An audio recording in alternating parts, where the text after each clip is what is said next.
یہ بہت ہی عظیم الشان دعویٰ ہے جس کی نظیر دنیا میں کسی نبی میں نہیں ملتی۔ حضرت صلی اللہ علیہ وآلہ وسلم کو تمام انبیاء کا مصدق قرار دیا گیا ہے۔ مانوی لحاظ سے پہلے بتا چکا ہوں، اب ظاہری معنوں سے بھی مصدق قرار دیا گیا۔ آپ کی مہر تصدیق ہو تو نبی ہے، ورنہ نہیں ہے۔ اور میں بارہا مذاہب کو چیلنج دے چکا ہوں، آج تک کسی ایک نے بھی اس کے جواب میں کچھ پیش نہیں کیا۔ وہ یہ ہے کہ ایک نبی مجھے دکھاؤ کل عالم میں جس نے کل عالم کے نبیوں کی تصدیق کی ہو۔ محمد رسول اللہ صلی اللہ علیہ وآلہ وسلم کے سوا ایک بھی نہیں ہے۔ حضرت اکیلے نبی ہیں جنہوں نے کہا کہ مجھے مانو تو یہ کافی نہیں ہے، میں بھی تصدیق کرتا ہوں کہ اللہ تعالیٰ نے تمام جہانوں میں ہر زمانے میں نبی بھیجے ہیں۔ تم بھی تصدیق کرو کہ اللہ تعالیٰ نے تمام زبانوں میں ہر مقام، ہر مرتبہ، ہر بستی میں نبی بھیجے ہیں۔ یہ مانو گے تو میرا ایمان قبول ہوگا، ورنہ میرا ایمان بھی رد ہے، یعنی مجھ پر ایمان لانا بھی رد ہے۔ آمن الرسول بما انزل الیہ من ربہ والمؤمنون کل آمن باللہ وملائکتہ وکتبہ ورسلہ لا نفرق بین احد من رسلہ۔ یہ دیکھو محمد رسول اللہ اس شان کے نبی ہیں کہ وہ ایمان لے آئے ہیں اللہ پر اور ملائکہ پر اور کتب پر اور تمام انبیاء پر، اور آپ کے ماننے والے بھی سب کے سب مجبور ہو گئے ہیں کہ وہ ان سب باتوں پر ایمان لائیں، اور دعویٰ یہ کرتے ہیں لا نفرق بین احد من رسلہ، ہم خدا کے بھیجے ہوئے میں سے کسی میں کوئی تفریق نہیں کرتے، جو اس کی طرف سے آیا اس کے سامنے تسلیم خام، اس کو ماننا پڑے گا۔ یہ ہے خاتم النبیین۔ اگر کوئی اور ہے تو نکال کے دکھاؤ۔ مانا وہ جو کل عالم پہ اسلام کی فتح کو ثابت کر دے، اس کی برتری کو ثابت کر دے، کوئی مذہب سامنے سر نہ اٹھا سکے۔ ورنہ یہ دعویٰ کہ بعد میں کوئی نبی نہیں ہوگا، اس کی کیا دلیل ہے؟ کس نے سارا زمانہ دیکھا ہے؟ کوئی بھی نہیں مانے گا، نہ مانتا ہے۔ پہلے ایمان لاؤ تو پھر مانتے ہو، ورنہ اپنی ذات میں اسلام کی برتری ثابت کرنے کے لیے اس بات میں، اس دعوے میں کوئی بھی دلیل نہیں۔ لیکن جو میں بتا رہا ہوں مانا، اس کی روح سے قرآن سب کتب سے افضل ہو جاتا ہے کہ باقی کتابوں کی تصدیق کی ہے۔ محمد رسول اللہ سب دنیا سے افضل ہو جاتے ہیں کیونکہ سب نبیوں کی تصدیق کی ہے۔ اور اسی دعوے میں خاتم النبیین میں آپ کا عالمی ہونا مضمر ہے، اس کے اندر شامل ہے۔ کیونکہ آج کوئی نبی بھی عالمی ہونے کا دعویٰ اس لیے نہیں کر سکتا کہ اگر وہ عیسیٰ ہیں فرض کریں تو اس کی بات جس طرح عیسائی آج پیش کر رہے ہیں اور جو بائبل سے ملتی ہے وہ یہ ہے کہ اس نے کسی اور قوم کے نبی کا ذکر ہی کوئی نہیں کیا۔ باقی سب کو جھوٹا مانو گے تو عیسیٰ کو سچا مانو گے، اگر کسی اور کو سچا مانو گے تو عیسیٰ کو جھوٹا ماننا پڑے گا۔ بین یہی حال ہر دوسرے نبی کا ہے۔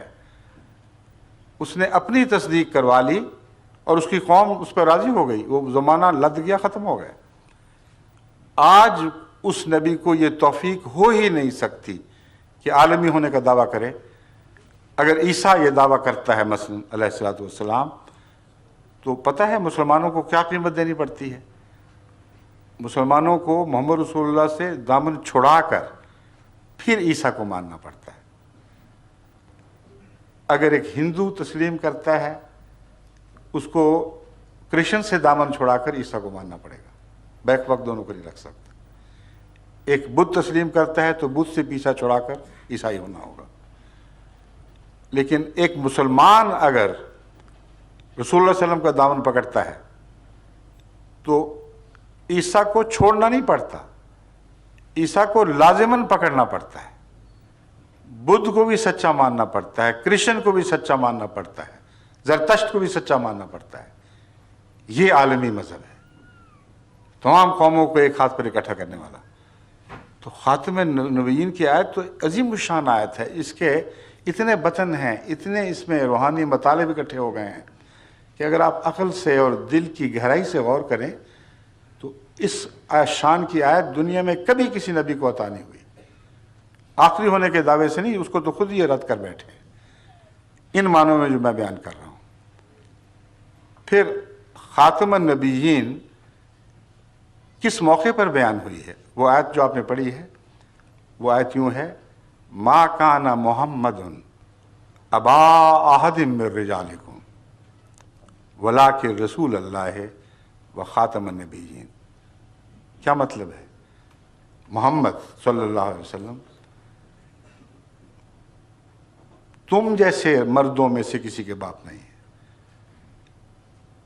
عام طور پہ ترجمہ لوگ کر دیتے ہیں مردوں میں سے باپ نہیں ہے. میں یہ نہیں مانتا، اس لیے کہ رجال کم کا مطلب ہے تمہارے مردوں کے. عام طور پر جس قسم کے مرد تم پائے جاتے ہو ان کا باپ ہونا تو قابل فخر ہے ہی کوئی نہیں. تم الزام لگاتے ہو کہ اس کا بیٹا نہیں ہے، اس لیے یہ ادنا ہے. قرآن کہتا ہے کہ جس قسم کے تم لوگ ہو تمہارا باپ ہونا قابل فخر نہیں ہے بلکہ قابل شرف بات ہے.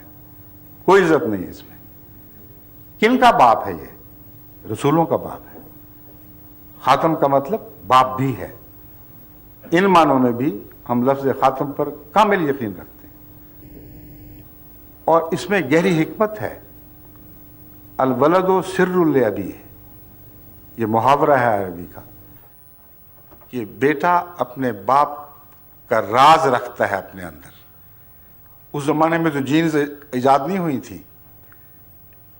جو صلی اللہ علیہ وسلم کے زمانے میں جب خاتم النبیین کی آیت نازل ہوئی ہے تو یہ دعویٰ بظاہر کسی سائنٹیفک فیکٹ پہ مبنی نہیں تھا، مگر آج زمانے نے کھول دیا ہے کہ بیٹا باپ کی صفات سے پہچانا جاتا ہے. اگر محمد رسول اللہ کا بیٹا نہیں ہے کوئی رسول تو رسول نہیں ہے، کیونکہ سب نبیوں کا باپ آپ کو قرار دے دیا گیا ہے. بس خاتم ان معنوں میں کہ اس کی تصویر آپ کو نبیوں میں دکھائی دے گی. ہر سچے نبی میں تم محمد رسول اللہ کا عکس دیکھو گے. اگر نہیں دیکھو گے تو وہ جھوٹا ہے. کتنا عظیم الشان معنی ہے خاتم النبیین کا. یہ معنی کرنا کہ خاتم النبیین نے دوسرے سب نبیوں کا فیض ختم کر کے اپنا فیض بھی بند کر دیا، سب سے بڑی جہالت ہے. ایسی جہالت ہے جس کو قرآن کھلے بندوں جھٹلا رہا ہے. اب یہ بات تو سمجھ آ گئی کہ پہلوں کا فیض جسمانی لحاظ سے بھی ختم کیا، روحانی لحاظ سے بھی ختم کیا، اور حضرت صلی اللہ علیہ وآلہ وسلم ایک عالمی نبی بنے. آپ کی ختم سے نبی پہچانے جائیں گے. آپ کی تصدیق سے پتہ لگے گا کہ کون نبی ہے جس کی ادائیں آپ سے ملتی ہیں وہی سچا ہے. جس کی ادائیں مخالفانہ ہیں وہ سچا ہو ہی نہیں سکتا، کیونکہ سب نبیوں کے باپ ہیں آپ. اب اگلا سوال یہ ہے کہ آپ کا کوئی اپنا روحانی بیٹا بھی ہوگا کہ نہیں، یا وہ بھی ختم کر دیا؟ سب کے فیض ختم کیے، اپنا بھی ختم کر بیٹھے تو ہاتھ کیا آیا دنیا کو؟ اس سے تو پرانے ادنا ہی کافی تھے جن کا فیض جاری رہتا. قرآن کریم فرما رہا ہے کہ حضرت صلی اللہ علیہ وآلہ وسلم سب نبیوں کا فیض ختم کر کے اپنا وہ فیض جاری فرما چکے ہیں جس میں کسی انعام کی کمی نہیں ہے. یہ آیت کریمہ جو سورہ نساء سے لی گئی ہے، جو میں ابھی آپ کے سامنے پڑھتا ہوں، یہ ختم نبوت کے موضوع پر ایک آخری فیصلہ ہے، قطعی فیصلہ ہے. سورہ النساء میں یہ آیت ہے: وَمَن يُطِعِ اللَّهَ وَالرَّسُولَ فَأُولَٰئِكَ مَعَ الَّذِينَ أَنْعَمَ اللَّهُ عَلَيْهِمْ. جو کوئی بھی اب اللہ اور اس رسول الرسول محمد رسول اللہ کی اطاعت کرے گا، کیا ہوگا؟ اس کو سزا ملے گی، انعام ملیں گے. پہلے نبیوں کی اطاعت کے مقابلے پر کم انعام ملیں گے، یا کم سے کم وہ تو ملیں جو پہلے نبیوں کی اطاعت سے ملتے رہے مگر شان میں ان سے بڑھ کر. یہی دعویٰ یہ آیت کریمہ کر رہی ہے.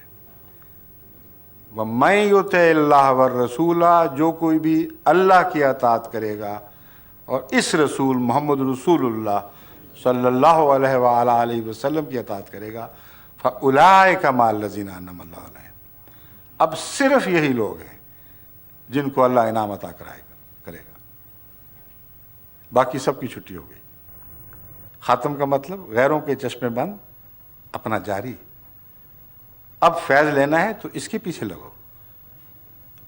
اور ساتھ فرمایا وہ کون لوگ ہیں جن کو انعام ملے گا، لسٹ بیان فرمائیے۔ من النبیین، یہ قرآن کے الفاظ ہیں، نبیوں میں سے ہوں گے یہ لوگ، والصدیقین، اور صدیقوں میں سے ہوں گے، والشہداء، اور شہیدوں میں سے ہوں گے، والصالحین، اور صالحین میں سے ہوں گے، وحسن اولئک رفیقا، اور یہ ساتھ جو محمد رسول اللہ کی غلامی سے ملے گا یہ سب سے اچھا ساتھ ہے، اس سے اچھا کوئی ساتھ نہیں۔ تو انعام کی لسٹ تو وہی ہے، مگر حسن اولئک رفیقا نے مرتبہ اونچا بیان کر دیا۔ اب تم پرانی امتوں میں کہاں رفیق ڈھونڈتے پھرتے ہو، حسن اولئک رفیقا، اب رفاقت ڈھونڈنی ہے تو محمد رسول اللہ کی امت میں آپ کے غلاموں میں پیدا ہونے والے نبیوں، صدیقوں، شہیدوں، صالحین کی رفاقت ڈھونڈو، اس سے بہتر رفاقت نہیں مل سکتی۔ اتنی واضح کھلی ہوئی آیت کے بعد آیت خاتم النبیین کا یہ ترجمہ کرنا کہ آپ نے سب نبیوں کو ختم کیا سوائے عیسیٰ علیہ السلام کے، اور سب کا فیض ختم کر دیا، ساتھ اپنا بھی ختم کر دیا۔ اب اس امت میں کوئی نبی آپ کی غلامی میں بھی پیدا نہیں ہو سکتا۔ قرآن کا دعویٰ کیا ہے؟ غلامی میں پیدا ضرور ہو سکتا ہے مگر صرف نبی نہیں، ہر مرتبہ شان، ہر مرتبہ انعام اب محمد رسول اللہ کی غلامی سے وابستہ ہو چکا ہے۔ صرف نبوت بند نہیں ہوئی، خاتم صدیقیت بھی بند ہے، شہادت بھی بند ہے، صالحیت بھی بند ہے، مگر غیروں کی۔ محمد رسول اللہ کی غلامی میں نہ یہ بند، نہ وہ بند، نہ وہ بند۔ بس غلام نبی کا تو اعلان کر رہی ہے یہ آیت، اور بجائے اس کے کہ پرانے موسیٰ کے غلام کو محمد صلی اللہ کی امت کا فیض رسان بناؤ، اگر غیرت ہے تو قرآن کے اس معنی کو تسلیم کرنا لازم ہے کہ جب ضرورت ہوگی محمد رسول اللہ کے غلاموں میں سے وہ اٹھے گا جسے خدا فیض نبوت عطا کرے گا، مگر محمد رسول اللہ کی امت کے دائرے میں اور غلامی کے صدقے۔ یہ ہمارا عقیدہ ہے۔